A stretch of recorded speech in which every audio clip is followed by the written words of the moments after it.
Backbush TV, like and subscribe. Right now, today we are going to just jump in at this and check out the highlights with Jamaica and Trinidad and Tobago. I mean, because you don't see Jamaica slap weight and take it away. 3-2. So Backbush TV, like and subscribe. We're going at it. Man.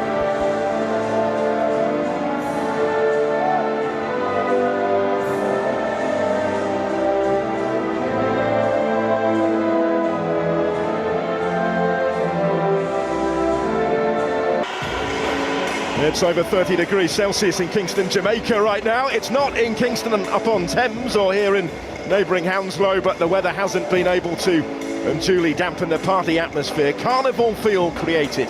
Let's have a look at how they line up tonight then. Both managers have mixed up their squad somewhat for this competition. 8 of Steve McLaren's starting lineup play their club football in England. He's made 7 changes to the side that beat St Vincent and the Grenadines in March to qualify for the Gold Cup. There's a debut for Roman Burrell of Burton Albion after scoring 11 goals to keep the Brewers in League One. John Russell is recalled after 5 goals in Barnsley's last 5 games to earn his first cap since the 2023. Well, only 3 of this Trinidad and Tobago team started their last international, the 4-0 Gold Cup qualifying win against Cuba. It is Trinijam time in the first of this week's semi-finals. Who will claim the Caribbean crown to represent the West Indies against the best of West Africa at the weekend? Jamaica unbeaten in the last 6 meetings with the nation that they have faced more than any other. All 6. So the communities supporting Jamaica and Trinidad and Tobago based in England's capital can get to see their sides in the flesh here. And they have turned out in their numbers at the GTEC Community Stadium. So Jamaica looking to try and launch the first attack of the game. John Russell covering good ground and delivering dangerously. But it was well dealt with. He might get another go yet. Russell of Barnsley had a sting that competition.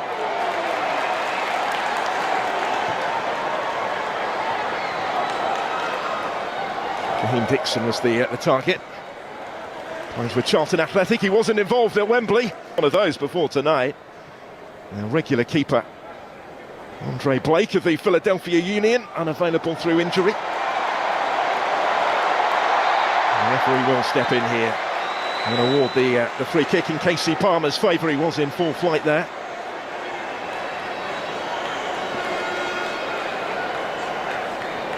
Phillips it was who stepped in to stop after he got away from Noah Powder. Another free kick a little further up the field for Jamaica. One of the higher ranked of the 2 nations. Trinidad and Tobago currently 100 in the world, but expected to climb. Steve McLaren expects them to climb on the edge of the penalty area.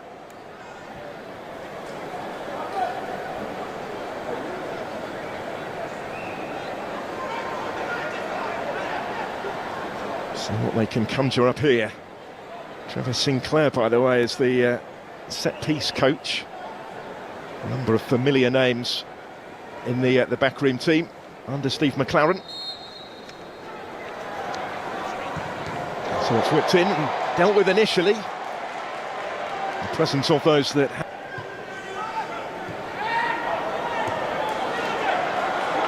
space here for Jamaica. That's a lovely ball slip through for Burrell.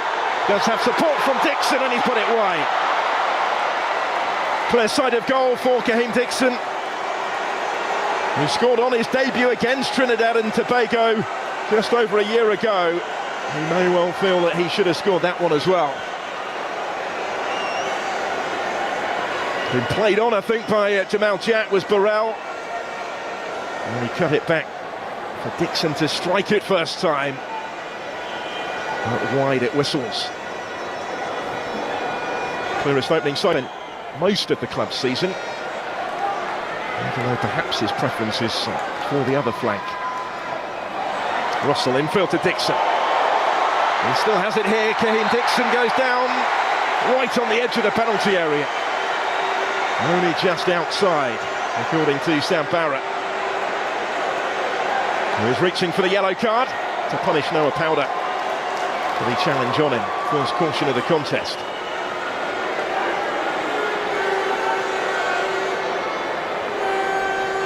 Just got himself in front, didn't he?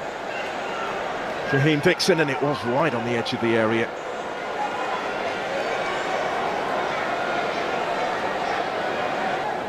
So still plenty of possibilities here for Jamaica and for Casey Palmer, who will assume the set-piece responsibility. His first call-up of the calendar year. Although he operates, of course, in England's Championship with Hull City. And a bit of time to think about this one. Palmer was close. He was very close. The reaction will tell you that. Still looking for his first goal for his country. It's cap number 14 for Casey Palmer tonight. He certainly sensed his chance here. He was very nearly able to take it despite that considerable wall. Palmer being kept busy on set-piece duty. And it goes again from him here. And he's going to get benefit his players and his staff as well. And the added benefit, of course, of giving the Jamaican community in London the opportunity to see his side close up as well. Here's Dixon taking the touch. And it did open up for a sight of goal for John Russell, but he didn't quite catch it cleanly, and Phillips down to make the save. So Jamaica can take their time in this part of the pitch. That's a really good ball. And a really decent attempt from Cephas as well that forces the save from Marvin Phillip. And smartly on his near post.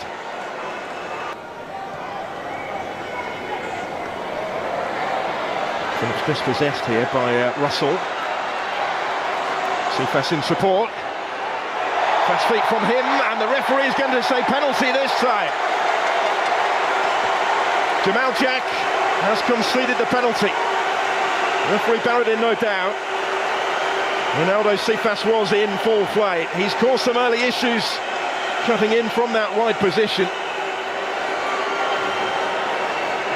Let's have another look at it. He's left a little isolated, Jack, here. Left the leg in, clearly inside the area. And the referee had a decent enough view, I think, of it from there. There's a penalty. And the opportunity for the Reggae Boys to strike first in West London. The Trinidad and Tobago supporters, who are stationed behind Marvin Phillips' goal, trying to play their part in making this more difficult for Casey Palmer. He's the one that is going to step up and take it, and scores coolly with a Panenka penalty from Palmer to score his first goal in Jamaican colours. Player who learns his trade not far from here with Chelsea has scored for Jamaica from the spot in really cool, confident fashion. Takes a bit of nerve to do that, but I guess this is the sort of occasion where it may well be fitting. And he will certainly remember his first international goal. First goal for anybody actually since he scored for Hull City at Stoke City back in September.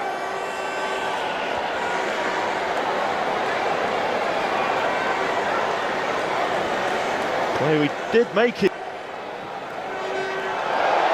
And here comes Jamaica in search of more, maybe. Cephas again, it's threaded into his path. And it was a dangerous ball across goal that Burrell couldn't quite reach. He put himself in a useful spot to try and do so, Romain Burrell. And Soca Warriors struggling to deal with Cephas at the moment, though.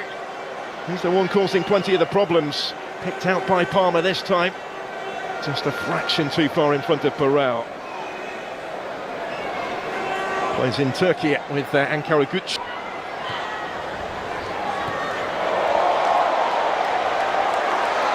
Mbakisa. Lovely little turn that from Dixon. Dixon's delivery. Important touch before it came for Cephas. It is now Casey Palmer in possession, and he's picked the pass for Dixon to drive it goalwards. Philip gets down to make the stop. Won back by Mbakisa. And this time the goalkeeper is able to grab it and keep out Casey Palmer.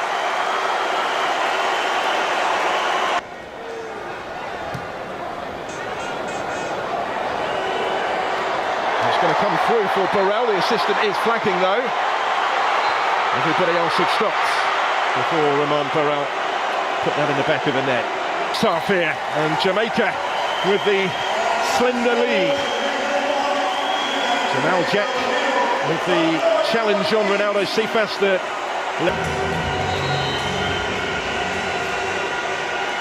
So it is Trinidad and Tobago to get this second half started. Can they get themselves back in this semi-final?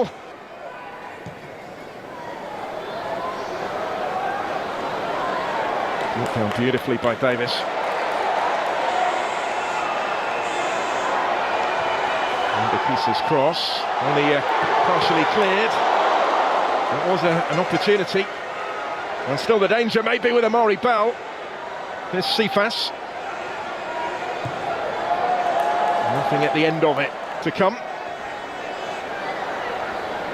They're still ahead here, and they're going in pursuit of more. Then Bakisa, forward from fullback. He's able to stand up the cross. Didn't quite reach Casey Palmer. Touch in there for Bell. Now Cephas. Back towards Palmer, and again, and he does get his shot away, and there's the improvised finish to make it two. And it's a debut goal for Romain Burrell. And a goal to remember in every sense. 2-0 Jamaica. And Burrell of Burton Albion scores for Jamaica on his first appearance in the national shirt. And he scores in some style.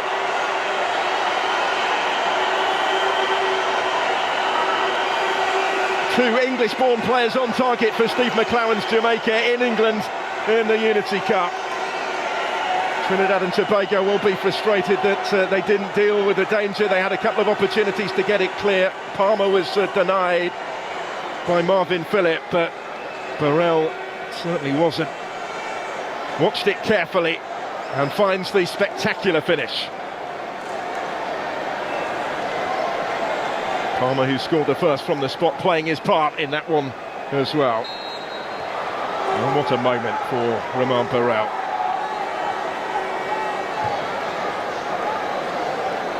Middlesbrough on loan at Bradford City in Kilmarnock. He played for Falkirk in Scotland as well. And now a goal scorer at international level as Trinidad and Tobago try and respond straight away, and they do! How about that? Straight back in it. And it's a debut goal of his own for Isaiah Leacock. A rapid response from the Soca Warriors. Just what he wanted to see in the circumstances. And what a week it has been for Isaiah Leacock. League title winner last week, courtesy of his 16 goals for Defence Force. It's earned him a chance.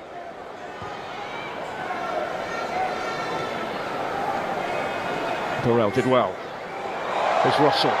Burrell continued his run. Russell's threaded it into his path. He has Cephas in the middle.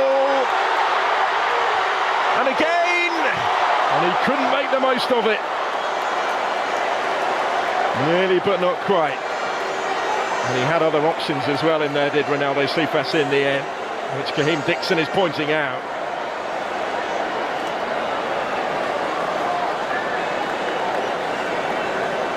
Look at the space that he was in here initially.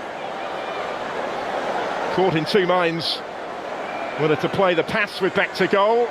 And certainly Kaheem Dixon, I think, made it clear that that would have been his preferred option from there. Went for the back heel instead. It got another.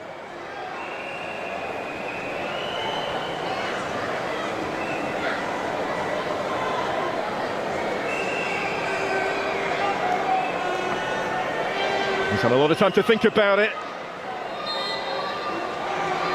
Here he comes then, Cardines. Brilliant effort, so unlucky but in. And Trinidad and Tobago are back on terms. Kevin Molino following up to score. 2-2.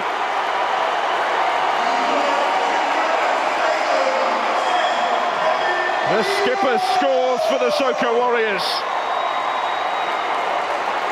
He was the one in the right place to profit after that brilliant free kick from Rio Cardines.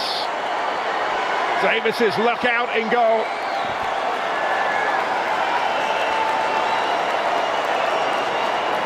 And from 2 behind, TNT back on terms.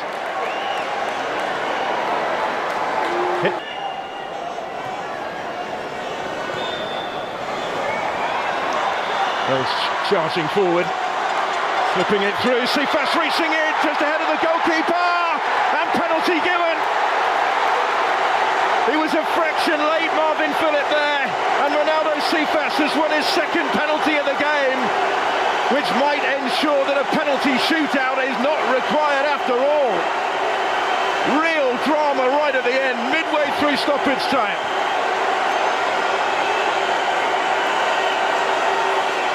He did brilliantly to get on the end of it, to get there first. Bellwood slipped it through to him. Got in front of Justin Garcia. Marvin Phillip had to come. There was no margin for error as he flung himself at the feet of Ronaldo Cephas. And referee Barrett has pointed to the penalty spot for the second time in the game. Well, Phillip was beaten by a Panenka from Casey Palmer in the first half. Palmer long since substituted, so it's going to fall instead to Richard King, I think, here to maybe win the game. Who scored in the penalty shootout for Cavalier on Friday to win the Premier League title in the playoff final domestically. What he has never done yet is score for Jamaica. It's cap number 23 for the centre-back tonight. He's the one that has the responsibility on his shoulders, up against Marvin Phillip. Powerful penalty. King finds the top corner, and Jamaica surely have won it after all.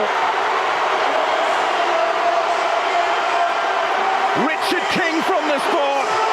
The Reggae Boys, the Kings of the Caribbean tonight. Although in the midst of all those celebrations, they will remember that they conceded almost from kick-off when they scored earlier in their second half. But they are almost there. Richard King kept his composure. A wonderful week from the penalty spot it has been for him. A league title just 4 days ago, and now a first international goal. Is all smiles. His return to management in West London has a happy ending tonight, and a final to come at the weekend against Nigeria or Ghana, who will do battle tomorrow for the right to meet the Jamaicans in the final. Trinidad and Tobago. Yes, but Bush TV, you can see the Reggae Boys they're on farm, you know. I think the next match where them are going to play, I think a British Virgin Islands, and that a Saturday. You know what I mean? So about Bush TV, like and subscribe.